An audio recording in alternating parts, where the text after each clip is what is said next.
다음에 또 뭐라 그랬어요? 가슴에 금띠를 띄었다 그랬죠? 금띠. 이 금띠 이거는 뭘 얘기하냐면 왕권을 의미하는 것입니다. 왕권을 의미하는 거예요. 그래서 그 예수님이 그 탄생했을 때 동방 박사들이 가지고 온 게 이 황금과 유향과 모략을 갖고 왔잖아요.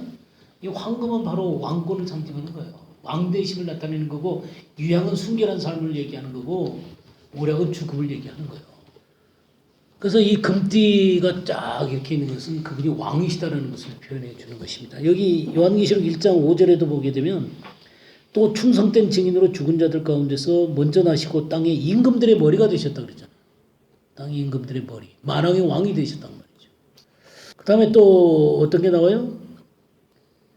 그의 머리의 털의 희기가 흰 양털 같고 눈 같으며, 양털과 눈, 영광스러운 그 순결함을 나타내는 것이죠. 순결함을. 그 유향과 같은 그 유향을 들을 때 그분이 순결하다는 것을 의미하는 것입니다.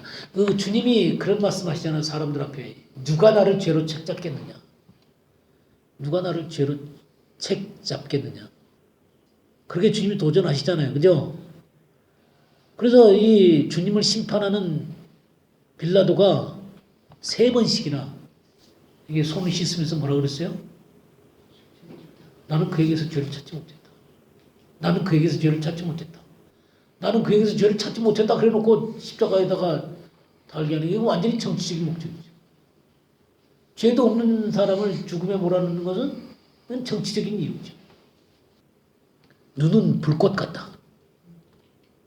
이 눈은 불꽃 같다는 얘기는 뭐예요? 분별력이 있으시다 그런 얘기예요. 예, 분별력이 있어요. 주님은 분별력이 있으십니다. 우리 시편 139편 1절에서 4절 한번 볼까요? 여호와여, 주께서 나를 살펴보셨으므로 나를 아시나이다. 주께서 내가 앉고 일어섬을 아시고 멀리서도 나의 생각을 밝히 아시오며 나의 모든 길과 내가 눕는 것을 살펴보셨으므로 나의 모든 행위를 익히 아시오니 여호와여, 내 혀의 말을 알지 못하시는 것이 하나도 없으시니이다. 예, 이렇게 그 주님은 모든 것들을 이렇게 다 알고 계시고 살펴보시는 것입니다. 분별력을 갖고 계세요. 절대로 하나님을 속일 수가 없습니다. 예, 또 어떻다 그러셨어요?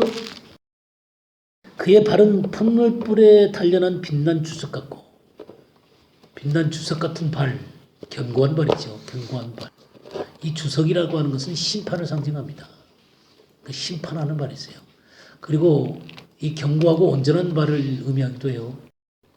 보게 되면 풀무불에 단련한 빛난 주석 그랬잖아요. 주님이 견고해지는 것은 수많은 고난을 통과하면서도 온전함을 드러내셨어요. 히브리서 5장 8절에서 9절 한번 볼까요?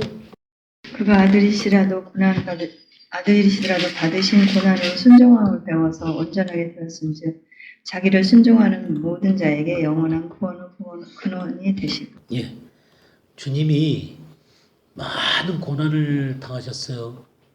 그래도 그 고난 속에서도 순종함을 배웠고 온전함게 되셨어요. 빛난 주석이 되신 거예요.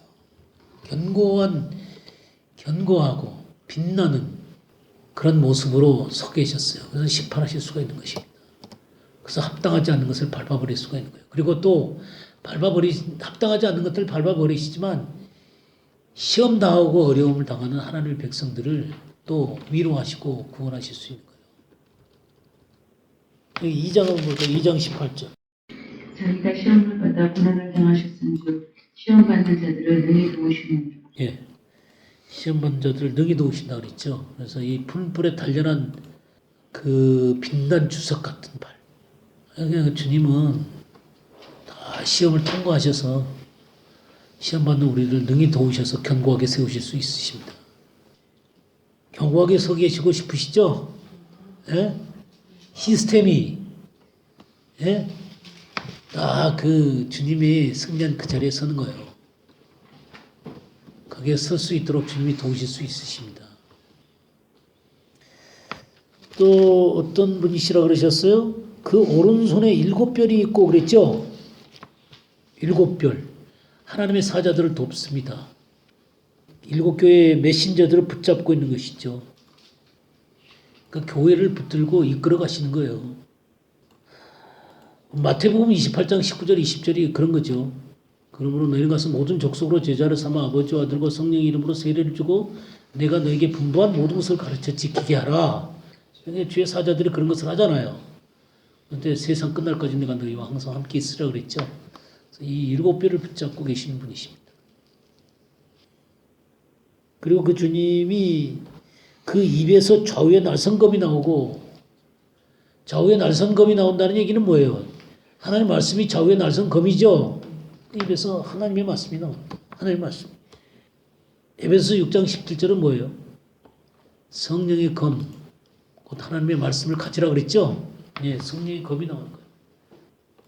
그리고 얼굴은 해가 힘있게 비치는 것 같다.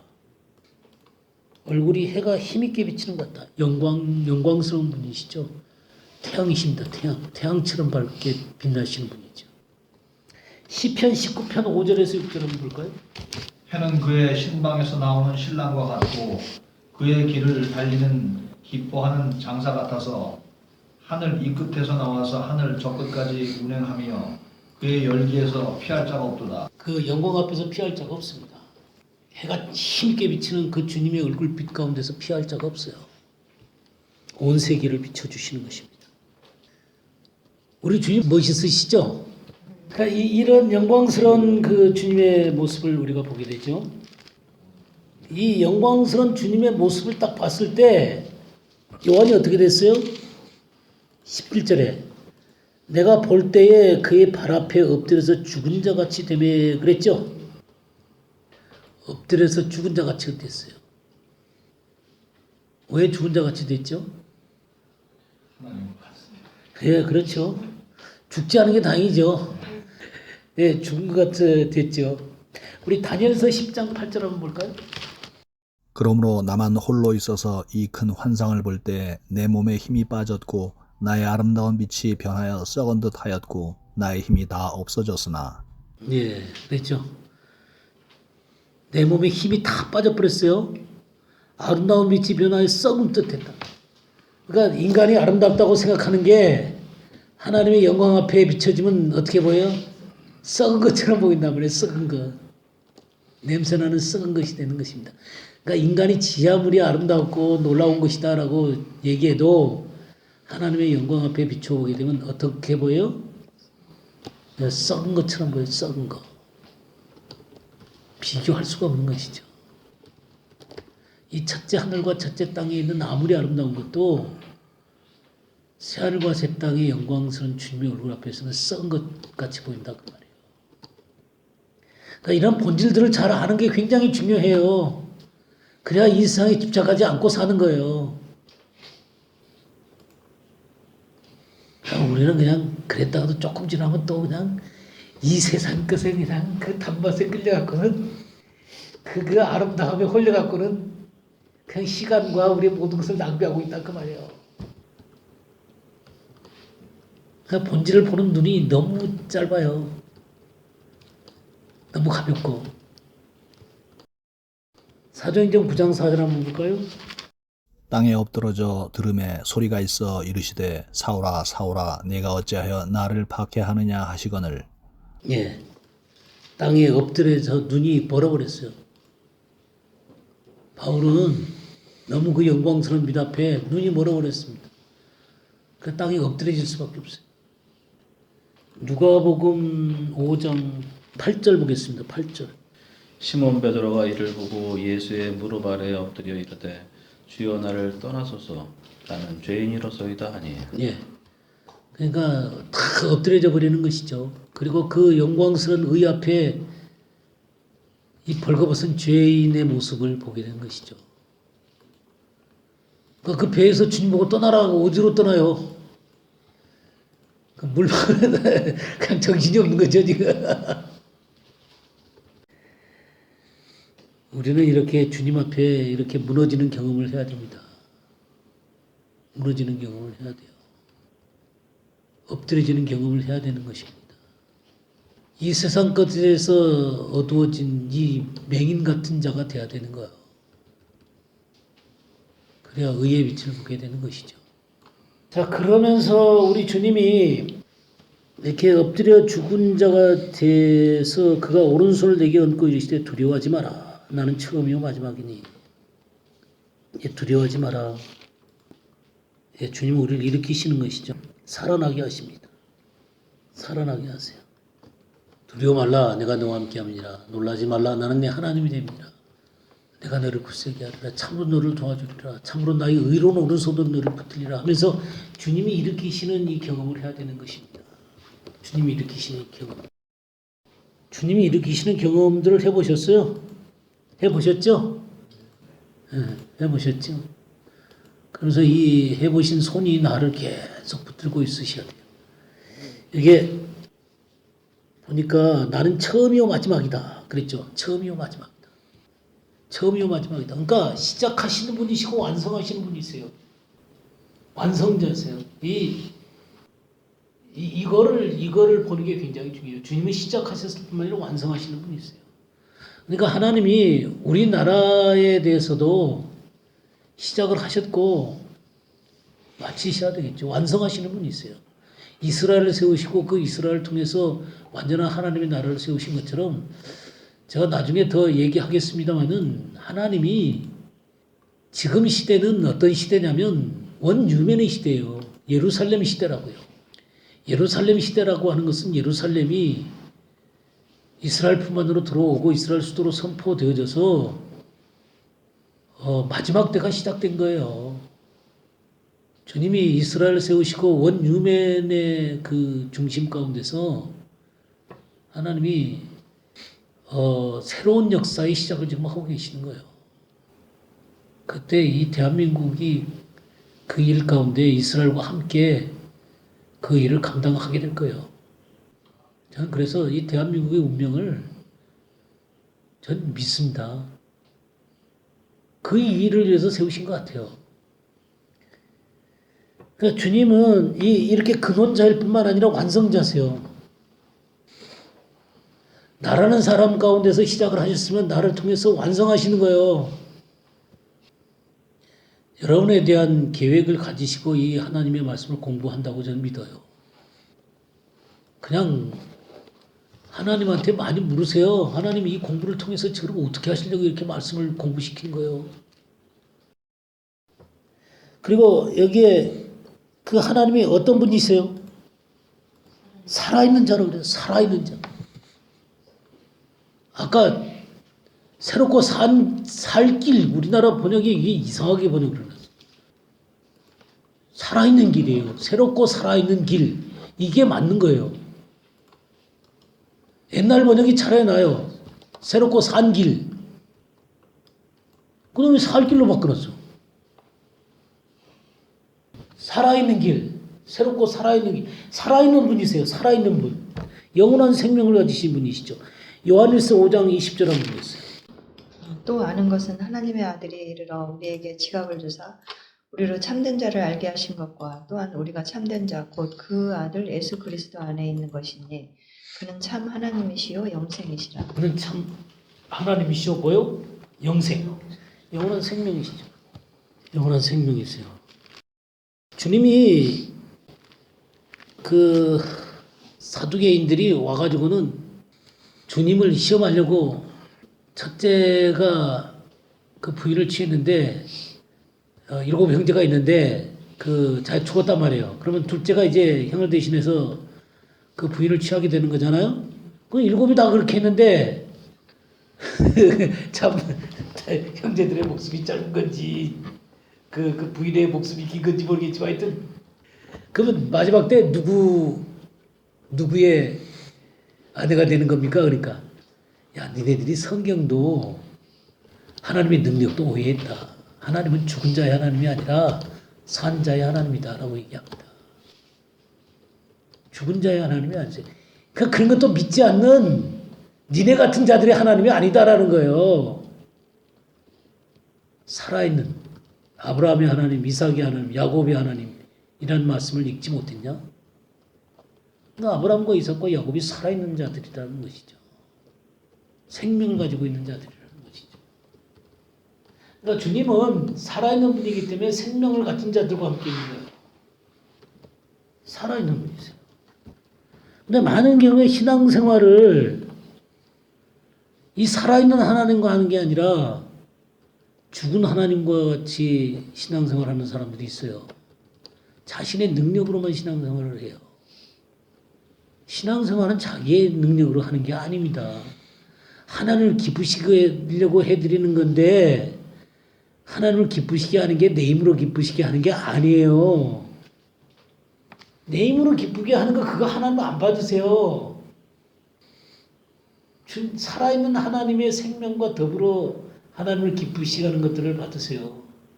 하나님과 동행하면서 살아있는 생명이 역사하는 것을 받는 거예요. 영이요 생명이신 하나님 말씀이 나를 다스리고 역사하셔서 이 생명의 삶을 사는 것을 받으시는 거예요.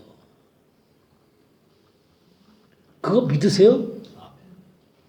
나는 부활이요 생명이니 나를 믿는 자는 죽어도 살겠고 살아서 나를 믿는 자는 영원히 죽지 않냐라 그랬는데 살아서 주님을 믿고 살아가는 사람은 이 영원한 생명과 더불어 살아가는 거예요. 부활이라는 게 뭔 마지막 날에 부활한다. 그게 부활의 의미가 아니에요. 예수 그리스도로 말미암아 우리에게 이김을 주시는 하나님께 감사한다. 난 날마다 죽는다. 이 말은 난 날마다 산다는 얘기예요. 여기 그 주님이 자신을 또 뭐라고 표현하셨어요? 주님이 나는 처음이요 마지막이다 이렇게 말씀하시면서 살아있는 자다 하신 다음에 내가 전에 죽었었노라 볼지어다 이제 세세토록 살아있어 사망과 음부의 열쇠를 가졌노니 여기 전에 죽었었다. 그러니까 십자가에 죽었었다 그런 얘기죠. 그러니까 세세토록 살아있다 이 말이에요. 부활하셨다 이 말이에요. 부활하셔서 살아있는 분으로 계시는 것입니다. 생명의 주님으로 계시는 거예요. 그래서 생명을 가진 자들과 더불어 역사하시는 거예요. 산자의 하나님이세요.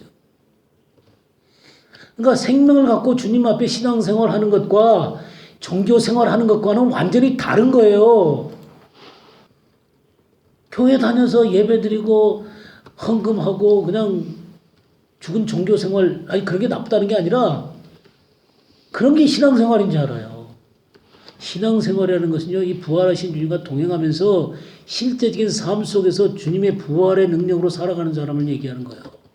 영이요 생명된 하나님의 말씀과 더불어 살아있는 하나님과 더불어 교제하고 즐거워하고 기뻐하면서 주님을 섬기는 사람들이에요. 많은 사람들이 신앙생활을 죽은 종교생활을 해요. 매일 여러분들이 일어나가지고 출근하거나 또 무슨 일을 하거나 또 어떤 일을 하러 갈 때 살아계신 주님과 함께 통행하면서 나가는 거잖아요. 아닙니까? 사람을 만나러 갈 때, 일하러 나갈 때 모든 순간에 살아계신 주님과 함께 내가 그 자리 가운데 있는 거 아니에요? 살아있는 주님과 더불어 동행하는 것이죠. 믿음으로 그분을 보는 것이죠. 그래서 이렇게 살아있는 분일 뿐만 아니라 또 뭐라 그랬어요? 사망과 음부의 열쇠를 가졌다. 심판해 주다 그 말이에요. 심판해 주다. 지옥에 믿지 않는 사람을 지옥에 넣는 분이시다 그 말이에요. 이런 거 믿으려고 그러지는 않은 것 같더라고 사람들이. 그거는 심판 주세요. 지옥 얘기하면 구닥다리 얘기하는 사람 같아. 영원토록 타오르는 불목 가운데 집어넣으신 분이세요. 공의로우신 분이시라. 우리를 위해서 자신을 십자가에서 사랑으로 목숨을 내주셨지만 죄에 대해서는 심판하실 수밖에 없는 공의로우신 하나님이세요. 그래서 요한복음 3장 36절 한번 볼까요? 아들을 믿는 자는 영생이 있고 아들을 순종치 아니하는 자는 영생을 보지 못하고 도리어 하나님의 진노가 그 위에 머물러 있느니라. 예. 지금 현재 이 예수 그리스도를 믿고 동행하는 자는 영생이 그와 함께 있는 거예요. 그러나 예수 그리스도를 믿지 않고 순종하지 않는 자는 영생을 보지 못하고 도리어 뭐가 함께하고 있는 거예요? 하나님의 진노가 지금 함께하고 있는 거예요. 그대로 죽으면 어떻게 되는 거예요? 예, 지옥 가는 거예요. 20절에 뭐라 그랬어요? 내가 본 것은 내 오른손의 7별의 비밀과 또 7 금촛대라. 7별은 7 교회의 사자요 7 촛대는 7 교회니라. 주님은 교회의 주권자세요. 주님은 이 반석 위에 내 교회를 세우시겠다고 하신 분이시죠. 교회를 세우신 분이시죠. 그리고 붙드신 분이십니다. 그리고 교회의 머리세요. 교회에 대해서 주님이 뭐라고 말씀하시냐면 우리 에베소서 1장 22절 23절 한번 볼까요? 또 만물을 그의 발 아래에 복종하게 하시고 그를 만물 위에 교회의 머리로 삼으셨느니라. 교회는 그의 몸이니 만물 위에서 만물을 충만하게 하시는 이의 충만함이니라. 예. 교회의 머리시잖아요. 그럴 뿐만 아니라 교회는 그의 몸이니 만물 안에서 만물을 충만케 하시는 이의 충만함이니라. 이 충만된 교회에 대해서 이제 다음 주에 우리가 공부를 더 하게 될 것입니다. 교회를 붙드시고 계신 분이 있어요. 그러면서 요한에게 19절에 뭐라 그랬어요? 내가 본 것과 지금 있는 일과 장차 될 일을 기록하라 그랬죠? 기록하라. 계시를 알려주시고 기록해서 전하라 그 말이죠. 하나님께서 지금 우리들에게 이 요한계시록을 알게 해주시는 이유가 뭘까요? 이걸 잘 알아듣고 가서 전해야 되겠죠? 선포해야 되겠죠? 우리 요한계시록 22장 17절을 보겠어요. 성령과 신부가 말씀하시기를 오라 하시는도다. 듣는 자도 오라 할 것이요 목마른 자도 올 것이요 또 원하는 자는 값없이 생명수를 받으라 하시더라. 예, 성령과 누가 또예요? 신부가. 주님의 교회가 말씀하기를 오라 하시는도다. 듣는 자도 오라 할 것이요 목마른 자도 올 것이요 원하는 자는 값없이 생명수를 받으라. 이렇게 외쳐야 되는 거예요. 담대히 외치시기 바랍니다. 함께 이 생명수 말씀을 받도록 외치시기 바랍니다. 무엇을 해야 알려주고 계시는 것이죠. 이걸 기록하라. 우리가 이 요한계시록 하나님의 말씀을 이렇게 배우고 알게 되는 것은 우리들에게 또 주께서 이 마지막 때 우리를 통해서 하시고 싶은 일을 하기 위해서 이렇게 알려주시는 것입니다. 오늘은 여기까지 하죠.